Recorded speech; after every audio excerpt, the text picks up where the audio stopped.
Good afternoon on what is a surprisingly mild, bright, but blustery day. It is Wednesday, the 29th of December. I am back in the read Nook with a cat who is not ours, who has calmed down a bit, and a nice hot cup of tea. And I have parcels to unbox, as you can see going up there. So pulling off the top, the next thing I have is this, which let's get my knife out.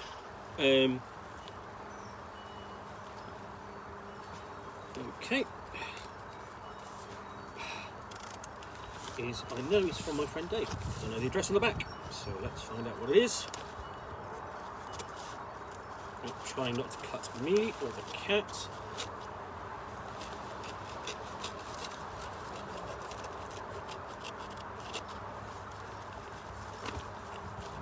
And there is, they're really simple. This is really simple because, okay, let's have a look. So we've got two things in here, one of which is for me, which is for you, so let's find out.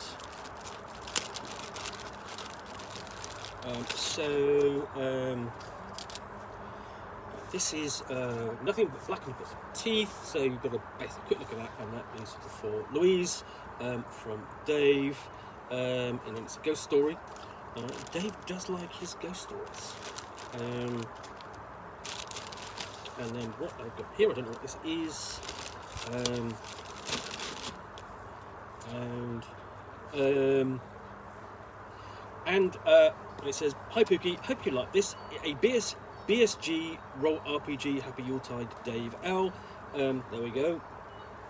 And if I remove that, it's The Last Fleet by Joshua Fox, and it is from Black Armada, and it's powered by the Apocalypse. So thank you very much, Dave. I appreciate that. Actually, your gift is in the post, or when I get around to wrapping it and putting it in the post, which will be next week probably, because I'm rubbish at this. So, the last of humanity are fleeing. Okay, can I just say, the last of humanity are, okay, the last of humanity is fleeing across space, pursued by the Korax, an implacable alien intelligence that destroyed their civilization. They're outnumbered and outgunned. Supplies are running low. Korax doppelgangers undermine the fleet from within. The actions of a few brave souls are all that stands between humanity and extinction. Last Fleet is a tabletop role-playing game where you play courageous pilots, officers, engineers, politicians and journalists struggling to hold the human race and themselves together under unbelievable pressure. The game focuses on action, intrigue and drama. In this high-stakes situation, you'll fight space battles, search for enemy infiltrators and navigate faction politics. You'll strive against your own self-doubt and sometimes crack under the stress. This book includes the full game rules and setting, 12 character playbooks, 2 quick start scenarios, the alternative Promethea Damned setting in which teleporting cities flee from the god of death, additional material by Misha Bushiaga, Joanna Piancastai and Gav Thorpe, published by Black Armada, and it's powered by the Apocalypse. Now, I'm automatically intrigued because I do enjoy Battlestar Galactica, the television series. I'm actually doing basically a full proper watch through right now, trying to watch through all the episodes before it goes off the BBC, and I'm really enjoying it.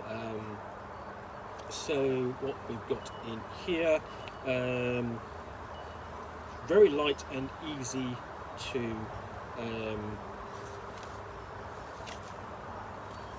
read. So that's just the credit page. You can see that's also a nice simple layout. And we've got overview, the introduction, nice colour artwork.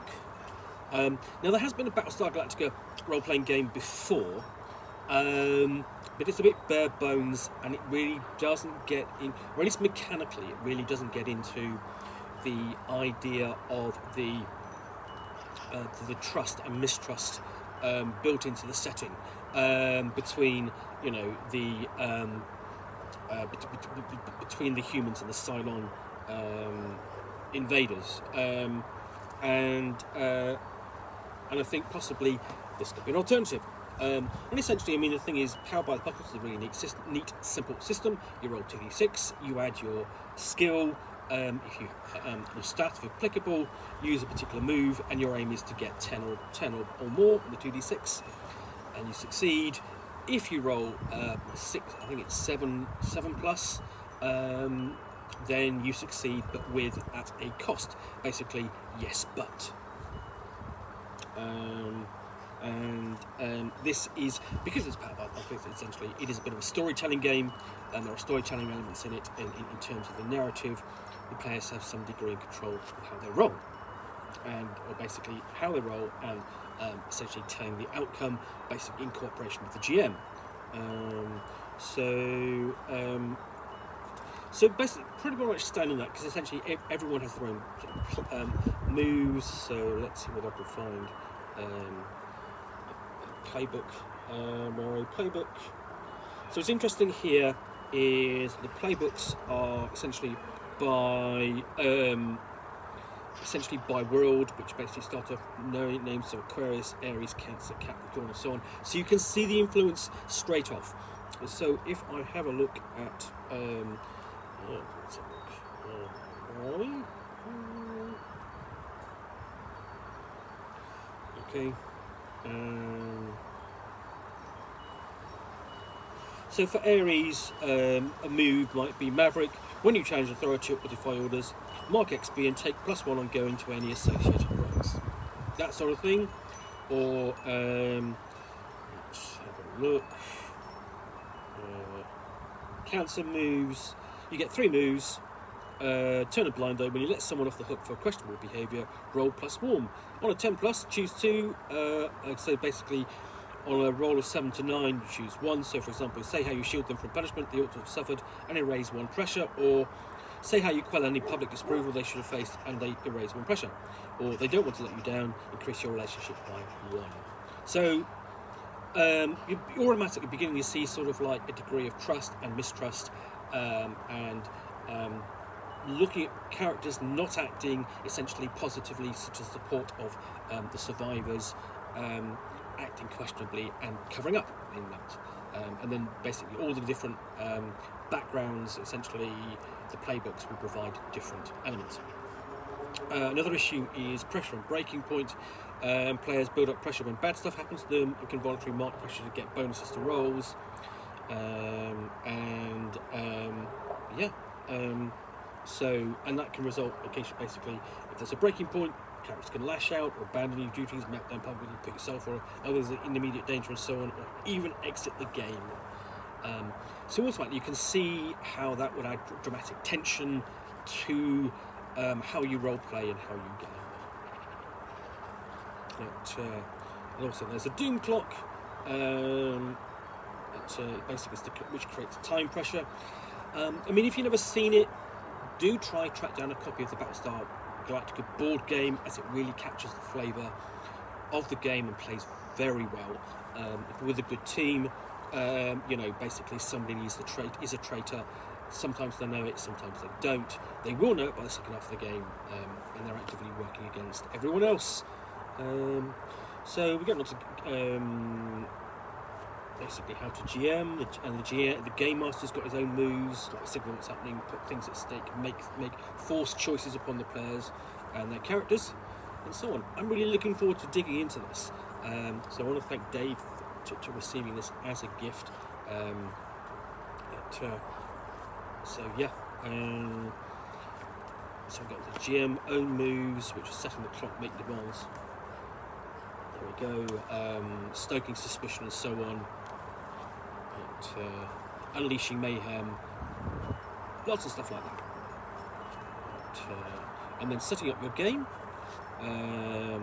Basically establishing the relationship between the Commonwealth and the Corax, the war, the fleet, tech levels, and so on. And then specifically talking about the first session, which is always important. I mean, that's not necessarily once you've set up the game, created the setting, generated the characters, you're ready to run your first session. Here's some other advice as how to do it, and then get people involved. Player moves such as engage in battle, or whether serious harm, seek out something that's hidden. Again, nice little idea. Cover up, when you cover up something serious, roll smooth on a 10+. They buy their deception as long as no clear countervailing evidence appears. So yeah, so there's a lot of room in there for player interaction and player double cross, that kind of thing, hiding things from everyone else, and so on. And then each of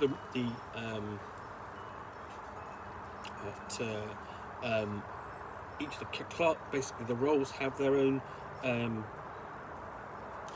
moves as well. But here's okay. So for example, a really good one I read is call someone on the ship. When you call someone on the ship, tell them what their problem is and what they need to do to convince you otherwise, and roll plus hard on a hit they choose from the options below. So on. On a hit they choose from the options below. On a 10+, they're limited to the first 2 options, and they choose the first. So they act to prove you wrong by doing what you asked. They openly forcibly refuse to do what you asked them to do, and they mark pressure. The other ones are they openly, unequivocally admit you're right, or they act contrite and give you the something they think you want, or they respond by calling you on your own shit. And that happens again and again, in the Battlestar Galactica series. And then we've got roles such as tactician, and they each have their own moves. Engineer, scientist, marine pilot. Then we've got an example of play, so that's quite lengthy. That runs 1, 2, 3, 4, 5, 6, 7, 8. Oh, it's already got one. Okay, 9, 10. 10 pages. Wow. So then we've got all the playbooks, like being from Gemini, or Cancer, or Leo, and so on, and we get through down to through all 12 of those. Then we get to explore the fleet itself, which is basically handling rank, the basics, ships, the basics. And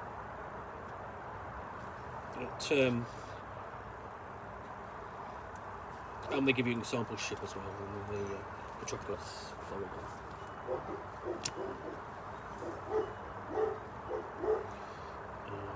Advice on handling rank and duty, military hierarchy in your game.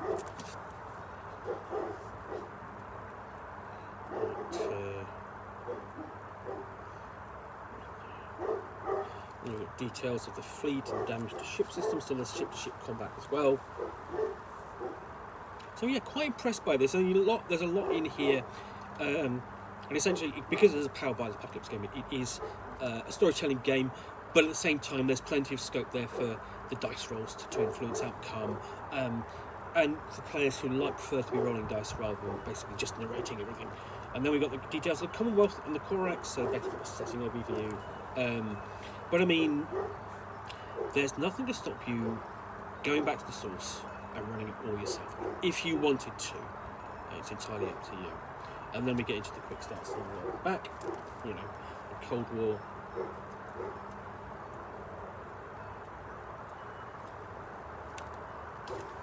And then Promethea Damned, the alternative setting.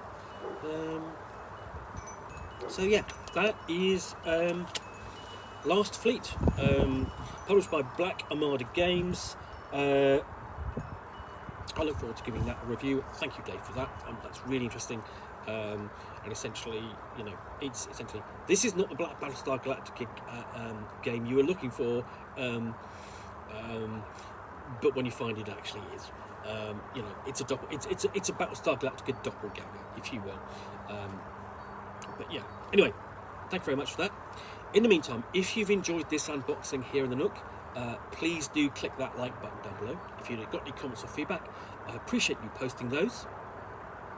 And lastly, if you want to be alerted to yet more unboxings where you will see me out here with a package and a book which I will unbox and chat about to the best extent of my knowledge for roughly 10 minutes or so, all of course accompanied by a nice hot cup of tea. and sometimes a cat who is not ours, then please do hit that subscribe button. Thanks again for watching, and I'll be back again soon with another unboxing of the Nook. Bye for now.